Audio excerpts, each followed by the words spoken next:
came to Bourke in September 1892.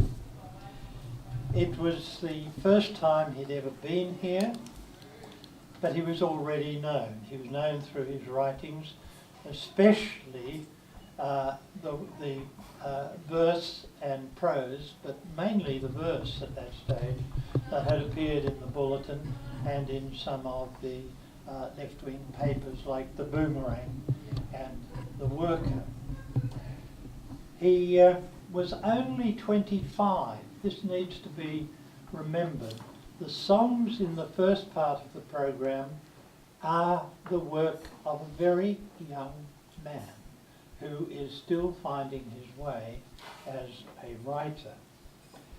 Now, he came to Bourke twice. Once in actuality, and 10 years later in imagination, in memory. And I'll explain that. This first part of the program is to represent the young man who actually came here and was here some months, who went to Hungerford and back. Now, what the experience meant in 1892 and what it meant to him in 1902 was rather different. In other words, the meaning of the experience changed over the years. The young man who came in 1892 described himself in a poem that he wrote on arrival here, A Stranger on the Darling, which I imagine you all know. He described himself as a roving rhymer, and that's the Lawson we're presenting in the first part of the program. His early reputation had been based on his rhymes, on his verse. So there were very early poems like Andy's Gone with Cattle Now, which I certainly read in primary school, and I suspect others did too. And it's amazing to realise how young Lawson was when he wrote poems like Andy's Gone with Cattle, Faces in the Street, Freedom on the Wallaby.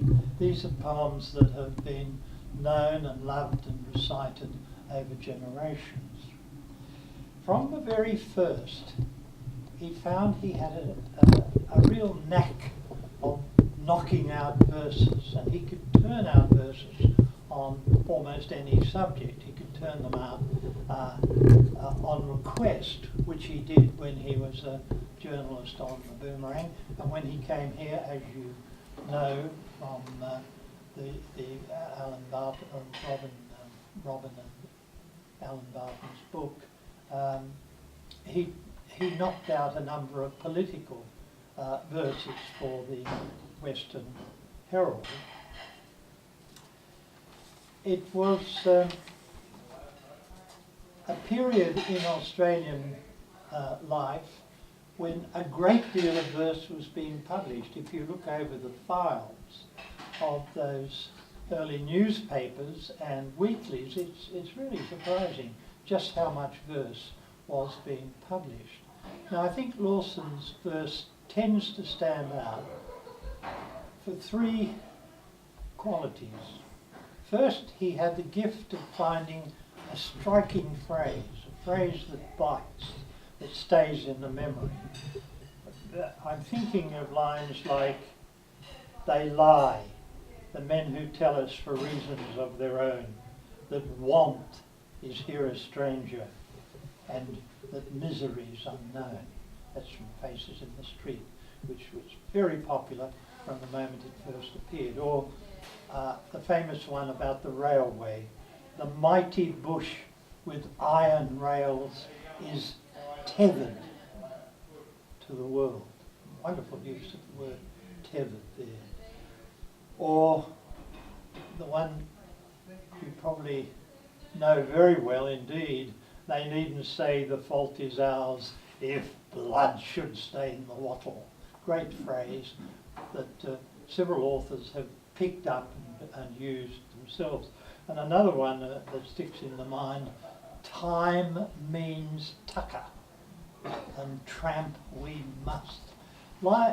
Phrases like that really stay with you, and that marks Lawson out from a great many versifiers who appeared in the newspapers. Secondly, I think in his rhythms he was able to get the feel of the speaking voice. He was very good at ballads, at revolutionary songs, as you will hear, but he had that remarkable quality of making you feel that he was speaking to you. I have to say I'm musically quite illiterate.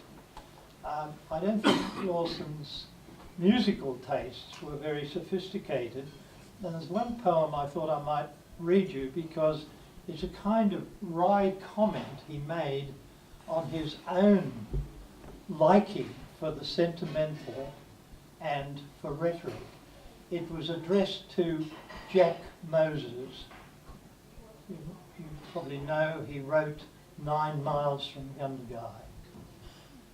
When friends are listening round me, Jack, to hear my dying breath, and I am lying in a sleep they say will end in death, don't notice what the doctor says, and let the nurse complain.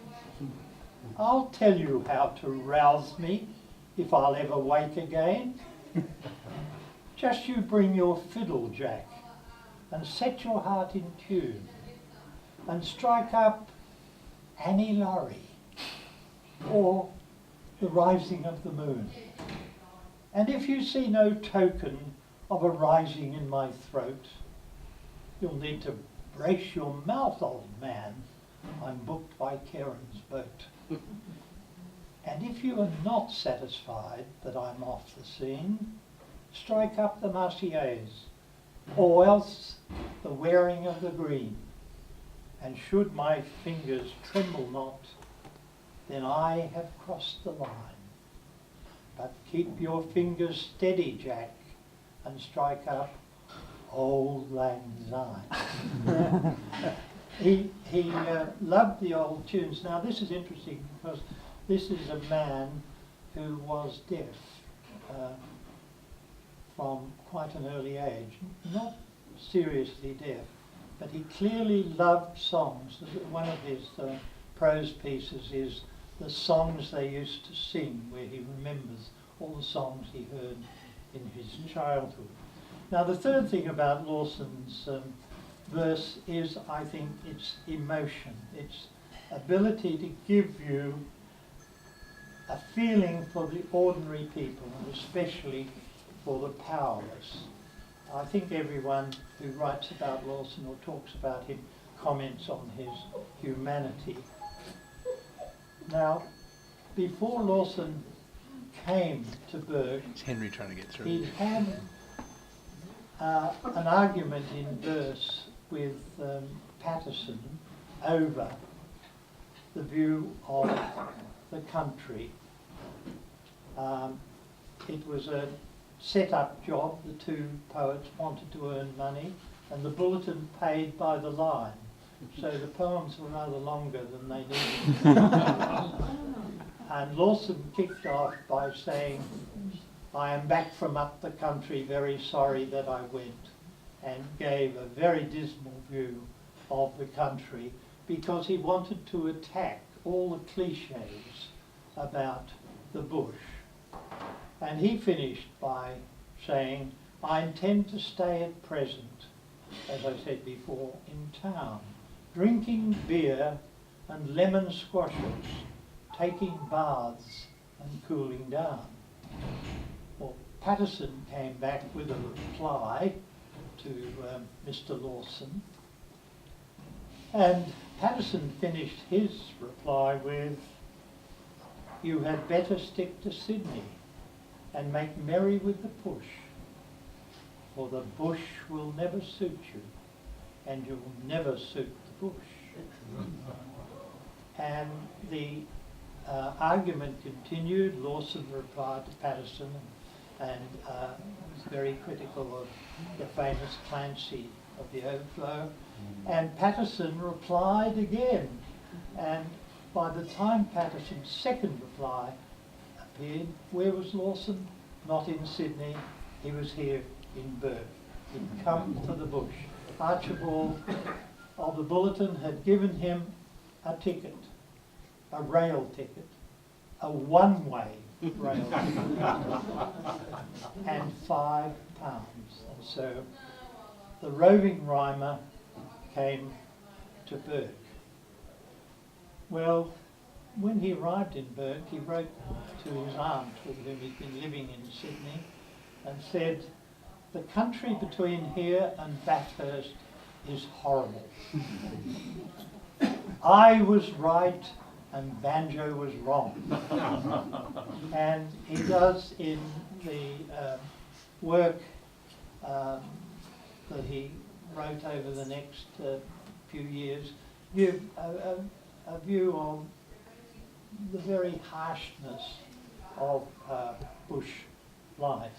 He really continued the argument with Patterson in the very famous prose piece Hungerford, which has in it, I'm sure most of you know it, which has in it a drover. And guess what the drover's name is?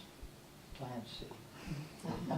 And the Clancy of Lawson's piece is an answer to the Clancy of Patterson's famous poem. Lawson, as a result of this Bourke experience, Bourke and Hungerford perhaps we should say, had a new authority in his work, because he could say to Patterson and to others, "I know the bush, I have been there." I don't think many of the people who churned out the verses in the Bulletin had been as far as Bourke, and certainly some of the big names had not been anywhere near this part of the country. And this led to Lawson producing some of his most distinctive and powerful work. And it also helped to define Lawson's perspective. It is the perspective of what he called the footman, the man on the track. Patterson, people said, gives you the perspective of the man on the horse. Well, I think from the time of his arrival in Perth, Lawson's work did start to change. A new quality comes into it, a new confidence and directness. And I think it's there in the poem, or the song now, which will end the program, when the army prays for Watty. The army, of course, is the Salvation Army. Lawson, as the speaker, identifies with the publican, and the publican, of course, in religious history was kind of outcast. The publican in the Bible, of course, was a tax gatherer, not a hotel keeper, which Lawson was very conscious of. This is the voice of the roving rhymer in Bourke in January 1893, the last verse. "It would take a lot of praying, lots of thumping on the drum, to prepare our sinful, straying, erring souls for kingdom come. But I love my fellow sinners, and I hope upon the whole that the army gets a hearing when it prays for Watty's soul. And what I now pray is that you will give a hearing to my two fellow sinners."